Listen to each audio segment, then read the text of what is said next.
किसान, उसका बेटा और पड़ोसी। सीख देने वाली कहानी। एक गांव में एक सीधा साधा किसान अपने बेटे के साथ रहता था।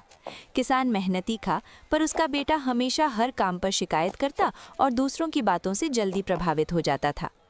पास ही उनका एक पड़ोसी रहता था जो हर बात में टांग अड़ाने और आलोचना करने की आदत रखता था। एक दिन किसान अपने बेटे के साथ बाजार जा रहा था। उनके पास एक गधा था। पहले किसान गधे पर बैठा और बेटा पैदल चलने लगा। रास्ते में कुछ लोग बोले, देखो, बाप तो आराम से बैठा है और बेचारा बेटा पैदल चल रहा है। ये सुनकर बेटा बोला, पिताजी, लोग क्या कहेंगे? किसान मुस्कुराया और बोला, ठीक है, अब तुम बैठो। अब बेटा गधे पर बैठा और किसान पैदल चलने लगा। थोड़ी दूर आगे कुछ लोग बोले, वाह, बेटा तो मजे से बैठा है और बूढ़ा बाप पैदल चल रहा है। बेटा फिर घबरा गया। अब क्या करे? किसान बोला, चलो दोनों बैठ जाते हैं। दोनों गधे पर बैठ गए। तभी कुछ और लोग बोले, कितने बेरहम लोग हैं, गरीब जानवर पर दो दो आदमी बैठे हैं।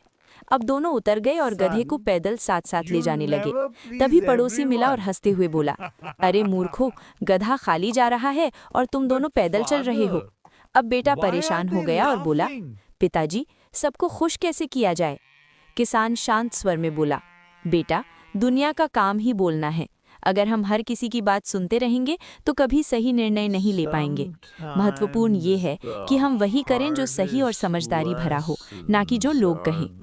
बेटे ने ये बात समझ ली और उस दिन से उसने दूसरों की बेवजह की बातों पर ध्यान देना छोड़ दिया। सीख: दुनिया की बातें कभी खत्म नहीं होती।